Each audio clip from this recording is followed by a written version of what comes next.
I'm going to start out with a PowerPoint presentation only because what I'm going to show you is kind of tiny to see on the screen.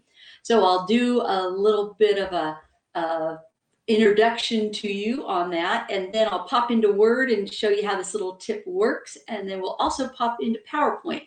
And then anytime you see this little tip I'm going to show you in any program, darn good chance it's going to work the same way in that program as well.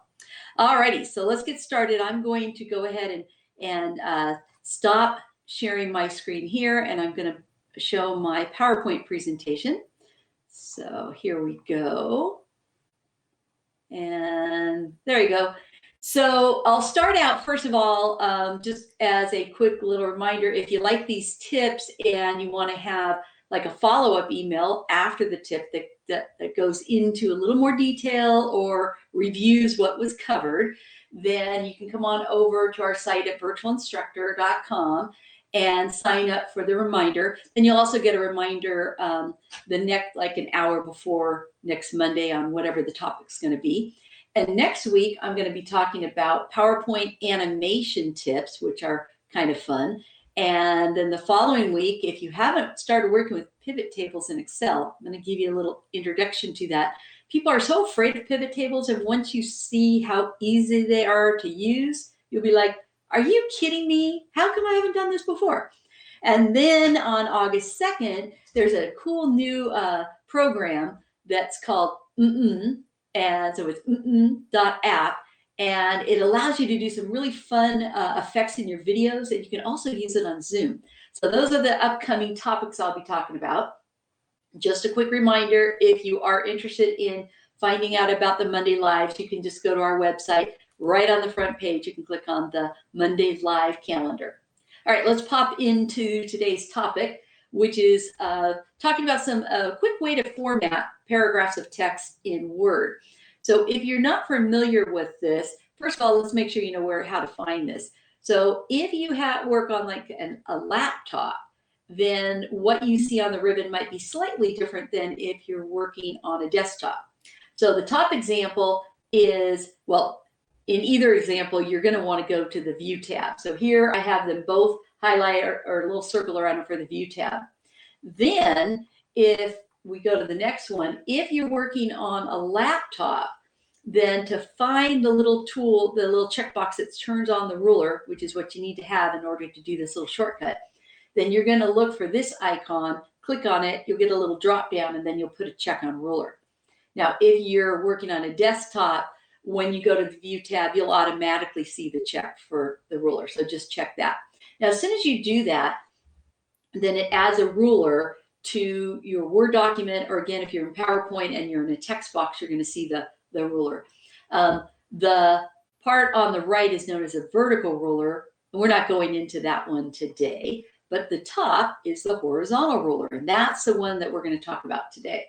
So when you zoom in and you look at the ruler, like I said, you can't literally zoom in when you're in Word, but if we take a closer look, it has this little shape in here, and this actually has 3 different meanings. So I want to show you this before I demonstrate it.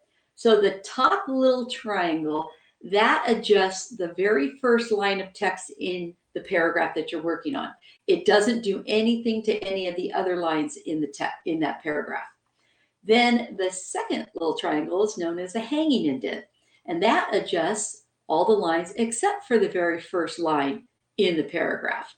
And then the little square adjusts the first line and the remaining lines. So basically all the left lines or lines in the left for that paragraph. So that's why they call it the left indent. Alrighty, so now that you know about these, here's a quick little visual before I jump in and actually show you how easy it is to work on these. If you adjust the first line indent, there's like a little sample paragraph below, you'll notice that it indents only the first line. And by the way, I'll show you how you can outdent as well. So if you want like a little asterisk out in the left margin, that sort of thing. Now, the next one is known as the hanging indent. And that's where it adjusts all the other lines in that paragraph. So we're talking about the left margin in the paragraphs here.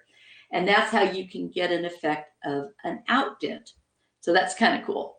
All right, then if you move the little square, then that adjusts all the lines within that paragraph on the left margin.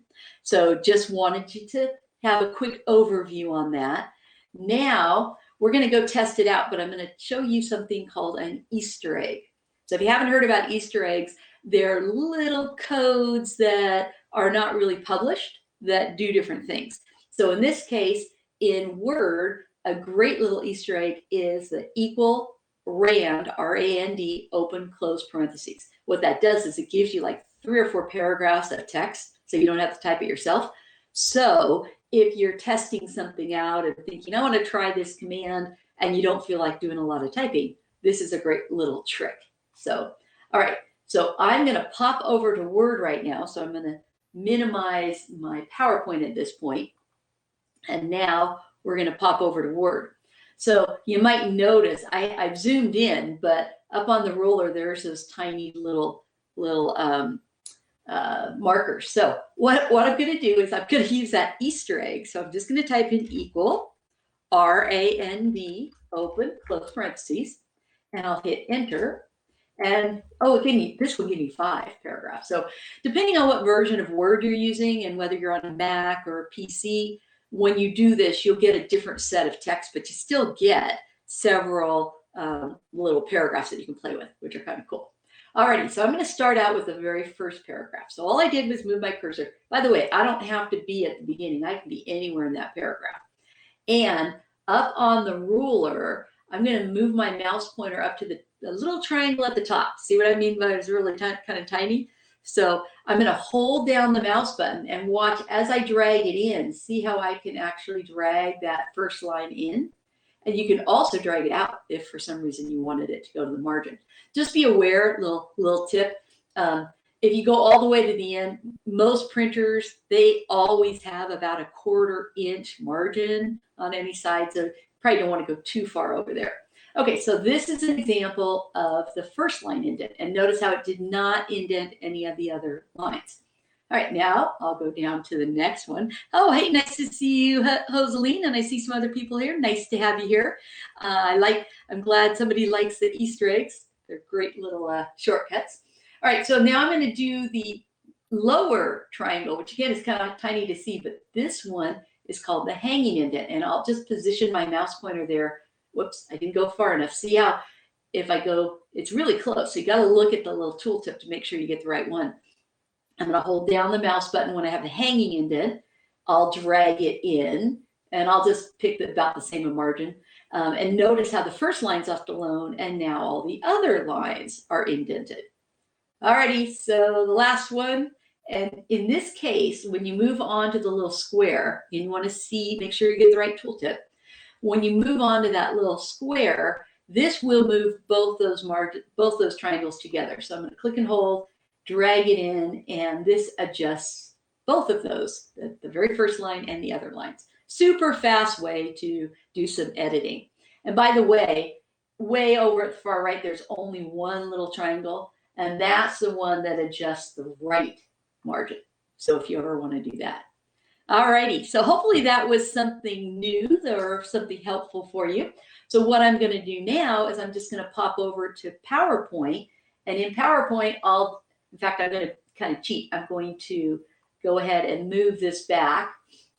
Actually, I'll just cheat and hit enter and type in equal rand, open close parentheses again, because I want to grab hold of some paragraphs, because I certainly don't want to have to retype that, right? I don't think that works in the paragraph in the PowerPoint text box. All right, so I copied it. Now I'll minimize my Word, and then I'm going to go back over to good old PowerPoint, and I have a nice blank little slide for us. So we'll do that. And I'm just going to go up to Insert, and I'll just choose the text box. And I'll pick a pretty good sized text box here.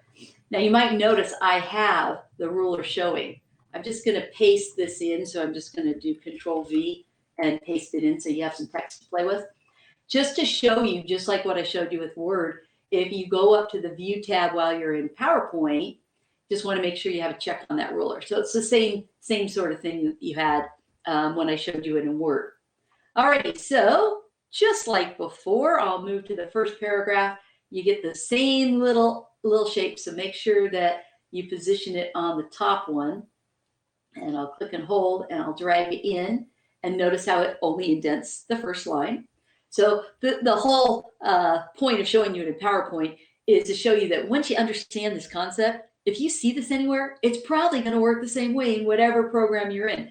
If you're a Google user with their workspace, it looks just slightly different, but it works basically the same way. Ah, I see somebody didn't know that you could do this in PowerPoint. Yeah, I think you can probably do it in Outlook. Any place that you see a ribbon, a ruler, I should say, and then you see those little shapes, it's going to work the same way. And I'll also show you how you can use it with bullets as well. I forgot to show you that. But let me go ahead and finish this same example. I'm going to go for the hanging indent, drag it in. Now you see it just adjusted all the remaining lines. And of course, we've got to do the last one, which I'll put over here, and I'll go for the left indent. So once you get the hang of it, the little shapes, then it's super easy to do, right? All right, I'm going to pop back over to Word to show you the bullets. So, but you can do this in PowerPoint the same way. All right, so I'm going to be kind of lazy and type a bullet in. I'm just going to put in, I don't know, how about cat, dog, horse, bird. Okay, make it simple, right? Now, while we're on here, I can select all of these and notice how up at the top on the ruler, there is your first line indent, and here's the second one. So if I wanted to adjust where these bullets are, see, I can drag them one way or the other. Maybe I want them a little closer. I don't know if you've ever had that where you're like, those bullets are just too far apart or they're not close enough. Works the same way over in PowerPoint. So I'll just put in one more text box and then we'll wrap it up for this little quick tip for you.